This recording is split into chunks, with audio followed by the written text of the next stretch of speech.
Ассаламу алейкум, урматтуу элдик каналдын көрүүчүлөрү. Баарыңыздарга ысык салам жолдойбуз. Достор, биз азыркы учурда мына өзүңүздөр байкагандай Кыргызстандын эң кооз, эң кереметтүү жерлеринин биринде турабыз. Бул жерде урматтуу көрүүчүлөр, мен өзгөчө ушул видеону ата-энелер акырына чейин көрүңүздөр демекчимин. Себеби сиздердин балдарыңыздар үчүн ушул жерде ушундай кереметтүү, ушундай кооз эки тоонун ортосунда сиздердин балдарыңыздар үчүн жайкы лагерь уюштурулуп жаткан экен. Андыктан урматтуу көрүүчүлөр, сөзсүз түрдө видеону акырына чейин көрүңүздөр.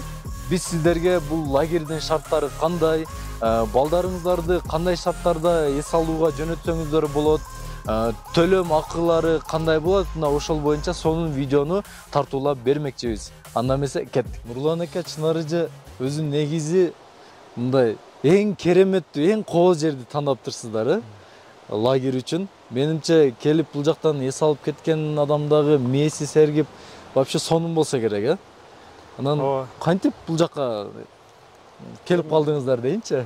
Шаарда бул жаратылыш койнун эми жакшы эмеспи? Эс аласың, балдарыбызга дагы таза аба, тоого чыгышат, жакшы эс алышат. Иншалла мына кийинки окуу жылына жакшы энергия алып кетсин деп ушул жакты тандап алдык иншалла. Телефондорду карматпайсыздар? Өзгөчөлүгү ошол телефон карматпайбыз. Телефондон жанагындай азыр эң бир болезненный болуп калды балдар үчүн. Телефондун ичине кирип кетмей, телефондон мындай алыстатуу өтө кыйын болуп калды ата-энелер үчүн. Ушул 10 күндүн ичинде бир аз болсо дагы телефондон алыстатып, табият койнунда жаратылышка жакын болуп, негизи кыргыз элибиз негизи тоого жакын эмеспи? Ушу дагы ошо тоого жаратылышка жакын болуу максатында ушул жакка уюштурдук иншалла. Как положенный шарттар каралган? Тамактары ушул жерде. Бул баягы чайханаларда килтеген ашкана экен да бул жерде? Отко бышкан, арчанын немесине бышкан. Арчанын отуна натуральный бышкан. Саморлор дагы бар экен. Бул жакта эжеке өзү жасап берет окшойт, буйруса өзүнүн алтын колдору менен, келген балдарга. Ашты дагы келтириптир. Мына ушундай аш жейт экен, урматтуу көрүүчүлөр, балдарыңыздар. Анан эттүү эле берилет да буйруса балдарга дагы. Балдарга иншалла кой союп беребиз иншалла. Балдарга беребиз. Вообще сонун тойго келген конокторду сыйлагандай эле сыйланат экен да балдар, Бул жакта жакын жерлерде жайлоодо жанагы сүттөр салынган натуральный, ошондон алып келип беребиз. Жаш балдарга кандай сонун ушундай шарттар түзүлүп атыптыр, урматтуу көрүүчүлөр. Келип таза жайлоодон натуральный каймак сүт ичеткен. Ушундай жайлоодо таштан ташка секирип ушул жакта өсүп чоңоюп эти бышкан немелердин койлордон союлуп берилет экен, Өзүңүздөр көрдүңүздөр, колу алтын эжекебиз аштардан кылып берет экен, Нурлан кеми бул жакта бардык шарттар каралыптыр, Бул жак жарымы жатаканасы, жарымы тамак жечүүсү. Наркы эми ашканасы, тамакты ошол даярлап беришет. Эми биздин көрүүчүлөрүбүзгө, ата-энелерибизге жаткан жерлери, ушул нерселерди реальный кылып көргөзөлү. Комнатасын көргөзүңүз. Кең Нурлан эке, анда бул комнатасын көргөзөлү, Жүрүңүз. Бул комнатада 3-төн 4төн балдар жатышат. Бул жагына кийимдерин коюшат. Бир комнатта ошондо 3 бала жатат, Кыздар өзүнчө? Кыздар өзүнчө, балдар өзүнчө. Тарбиячылар да кыздардыкы өзүнчө, балдардыкы өзүнчө болот экен, Шкафтар коюлуптур, Ар бир комнатада ушундай шкафтар коюлган. Ар бир комнатта. Анан кийин бул жактарда душ жуунуу деген жактары каралганбы? Душу бар, ооба. Душуну көрсөтөбүз. Ал жагында көргөзүп коелу, Душу балдар душка түшсө болот, дааратканасы ичинде. Бул жак душ, дааратканалары.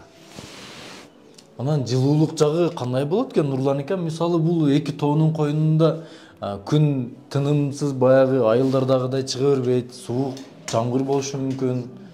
Жылуулук жактары, мисалы жылуу суулар каралган да? Жылуу суулар бар, Аристону бар, дейт, Аристон ысык суу болуп. Аристондор бар экен. Негизи жайкысын салкын болот, андай эле эме болбойт да. Суук болбойт. Себеби бул здание жанагындай обычно немеленен кирпичтен эле салынган да. Жанагындай суук болбойт. Жылуулук жагы каралган, жакшы. Каралган. Жакшы, дагы эмнесин көргөзсөк экен, Бардык комнаттар окшош эле да. Бардык комнаталар ушул жерде 1 2 3 4 5 комната экен. 5 комната. Ошондо бир жерге где-то 20 бала батат окшойт. 20дан ашык бала батат иншалла. Кээ бир эмесине 2 этаж кровать коюшубуз да мүмкүн азырдандай. Берки зданияда да дагы барбы? Общий негизи сиздер канча баланы кабыл алганга мүмкүнчүлүгүңүз бар? 30 балага ылайыкташкан азырчы. 30 бала, орундар чектелүү экен, урматтуу көрүүчүлөр. Урматтуу ата-энелерге айта кетейин. 30 бала эми тез эле толуп калат да группа туурабы? Азыр сурагандар азыр эле көп болуп атат. Бал беребиз дегендер.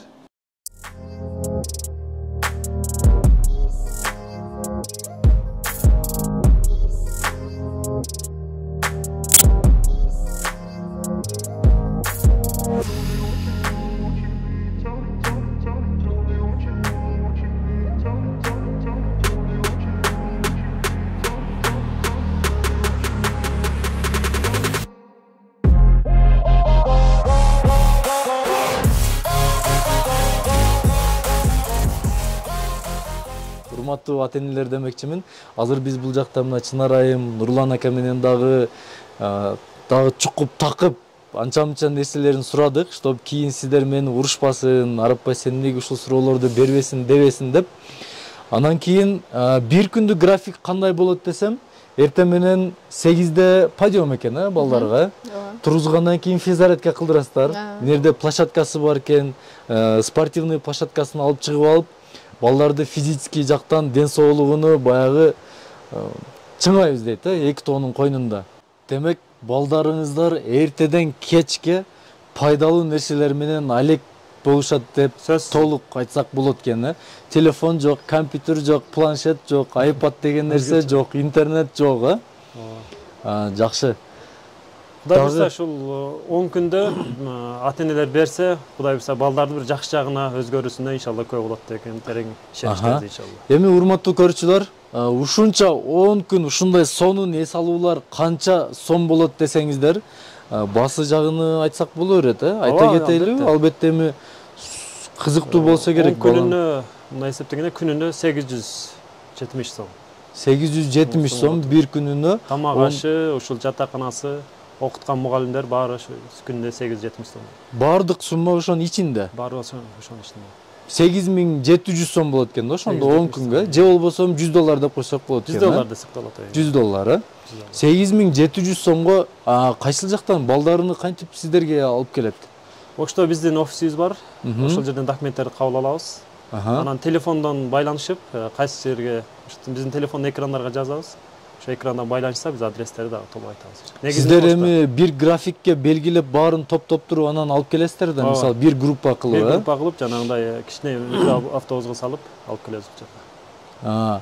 Эми ал жагыны дагы телефон номерлериңизди видеонун астына чыгарып коебуз, урматтуу көрүүчүлөр. Өздөрү менен сүйлөшүп, дагы анча-мынча айтылбай калган маалыматтар болсо, дагы сүйлөшүп өзүңүздөр келишесиздер, Телефондон чалышса, дагы толугураак маалымат беребиз.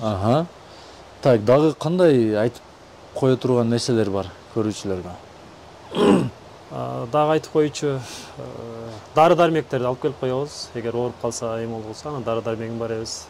Атайын врач жана медсестра ушулардан дагы атайын неме сүйлөшкөнбүз. Алар дагы кабыл алып турушат. Дары-дармек медициналык жагынан дагы мындай каралыптыр, Анан сиздердин өзү компанияңыздар жөнүндө сурабай калып турмун. Faiz Tour, Faiz Tour компаниясы канча жыл болду? Бул ушул туризм тармагында жүргөн? 1 жылдан ашып калды. 1 жылдан ашып калды. Былтыр да ушундай эмелер кылганбыз. Бул эми өзгөчө тоо койнунда.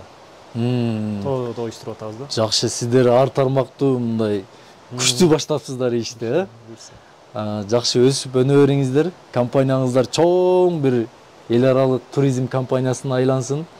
Урматтуу көрүүчүлөр, сиздерге колдон келишинче ушул жакшы маалымат бергенге аракет кылдык.